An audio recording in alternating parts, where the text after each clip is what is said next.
Alors salut à toi mon cher ami, sois le bienvenu dans cette nouvelle vidéo.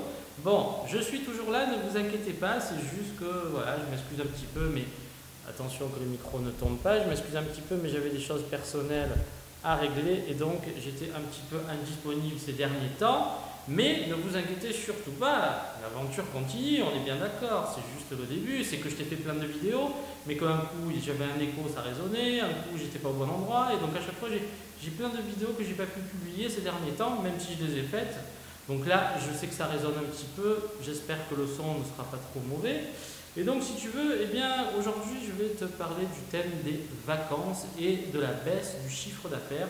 J'aimerais casser un petit peu le mythe parce que lorsque, eh bien, au démarrage de mon activité, j'étais e-commerçant et que je ne faisais pas particulièrement de vente, je me disais à chaque fois que c'était lié soit aux vacances, soit c'était un phénomène inexplicable. Mais en fait, à chaque fois, je me disais, ah tiens, et j'entends très souvent ça, ah là, ça marche pas parce que c'est les vacances. Et donc, si tu veux, je vais vraiment te donner mon point de vue à ce sujet de manière à t'aider à y voir plus clair. Comme tu le sais, c'est les grandes vacances, les gens partent plus régulièrement, ils veulent se reposer, etc., etc. Il y a le chassé-croisé, il y a beaucoup d'activités qui sont un petit peu réduites. Et pourtant, première des choses, premier conseil, tu devrais vraiment te réjouir de cette situation parce que tout est plus calme. Et donc, c'est là où tu devrais vraiment te concentrer sur ton business. Moi, c'est ce que je fais. Quand j'ai vraiment quelque chose d'important à faire, je le fais pendant les vacances. Pourquoi? Parce qu'il y a moins de monde, c'est plus calme, c'est plus zen et il y a moins de pression. Maintenant, je vais te parler forcément du sujet de cette vidéo. Et donc, tu t'imagines que lorsque tu as ton chiffre d'affaires qui commence à dégringoler, tu te dis, ah, c'est dû à la période des vacances, les gens ne sont plus là pour consommer. Et donc, je vais vraiment t'apporter mon point de vue là-dessus parce que selon les situations, tu devrais penser tout autrement.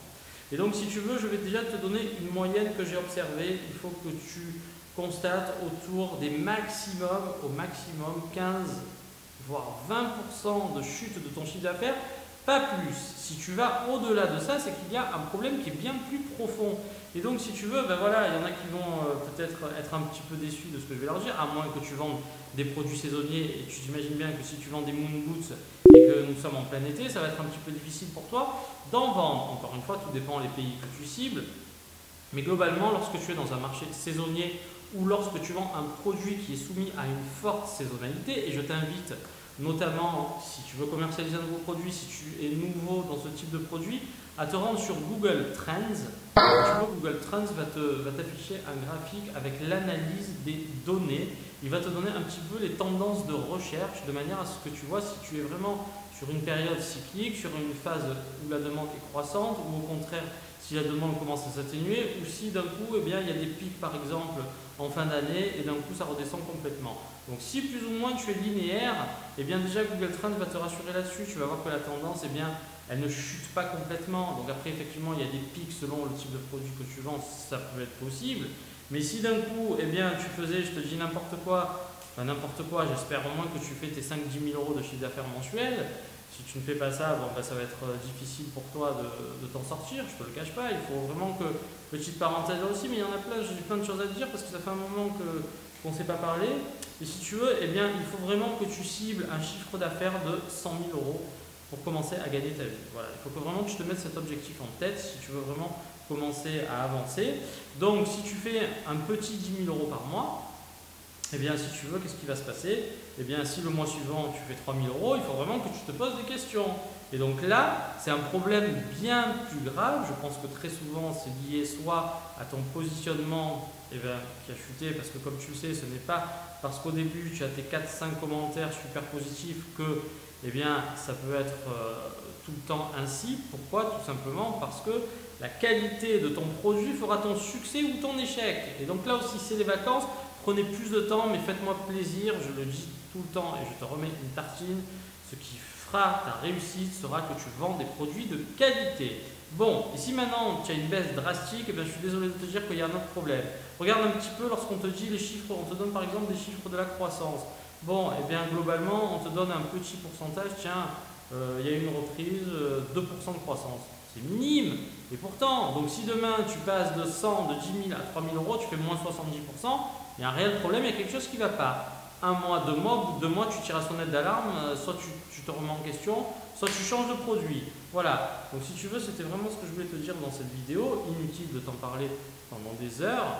Je veux simplement te sensibiliser. Je sais qu'au début, et si tu poses la question à ton entourage, c'est pour ça que parfois, soit tu es entouré de personnes qui font du business et à ce moment-là, ils auront une vision plus juste des choses, soit eh bien, tu parles à ta famille qui n'a aucune expérience, qui ont toujours fait leur petit travail, leur petit train-train, mais qui n'ont jamais fait de business, et qui vont te dire « Ah, mais ne t'inquiète pas, c'est les vacances. » Eh bien, inquiète-toi, mon cher ami, parce que selon ta baisse, il y a un vrai problème et il faudrait vraiment que tu saches, là aussi, il faut vraiment, quand tu es entrepreneur, avoir toujours cette faculté à savoir se remettre en question.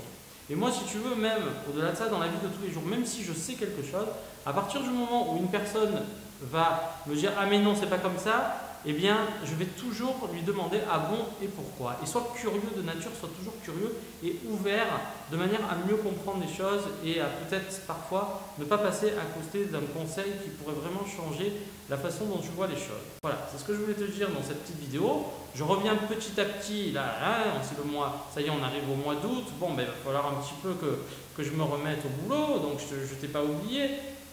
C'est juste que tu sais, parfois, eh ben, dans la vie, tu as des aléas. Et ben, c'est vrai que là, j'étais à peu près autour d'une vidéo par semaine, c'est pas énorme. Et là, carrément, ça doit faire plus de 3 semaines. Mais ce matin, voilà, je devais te publier une vidéo. J'ai eu un problème de micro, ça résonnait complètement. Et là, j'allais me prendre des commentaires pourris, son pourri, machin. Et donc, ça fait mal à l'oreille. Et j'ai pas trouvé. Alors, il existe des plugins. Bon, bref, je vais pas te raconter ma vie, aucun intérêt, puisque là, on parle plutôt business. Mais tout ça pour te dire que, eh bien, encore une fois, j'espère que tu es assidu. Et là aussi, encore une fois, les personnes qui pensent que parce que vous avez un produit qui ne marche pas, et j'en vois souvent comme ça, vous commercialisez un produit, ce produit ne se vend pas comme il faudrait qu'il se vende, boum, vous allez tout arrêter. Alors si vous faites ça, pardonnez-moi, mais vous avez très peu d'estime de vous-même et de votre business. Si tu crois que vraiment le premier produit que j'ai commercialisé et tous les produits que je commercialise sont un succès, eh bien je suis navré de te dire que non, parfois, eh bien, si tu veux, il va falloir que tu testes, même si tu as des données, même si tu as beaucoup de chiffres, il va falloir vraiment que tu passes dans le réel. Te rendre compte des choses, rien n'est une science exacte. Tu t'imagines bien que si tout était une science exacte, je serais déjà milliardaire, mon cher ami. Non, je prends des risques, parfois ça marche, parfois ça ne marche pas. Et très souvent, ce qui fait un entrepreneur à réussir, c'est quelqu'un qui n'a pas peur de prendre des risques. Hein, mais encore une fois, est-ce que je te le répète aussi, est-ce que tu serais prêt à vendre ta voiture pour investir dans un stock? Ah ben ça fait peur, tu peux tout perdre, oui, tu peux tout perdre. Mais d'un autre côté, si tu réussis, tu seras bien content. Bon, allez, je te laisse méditer là-dessus, c'est les vacances, reposez-vous.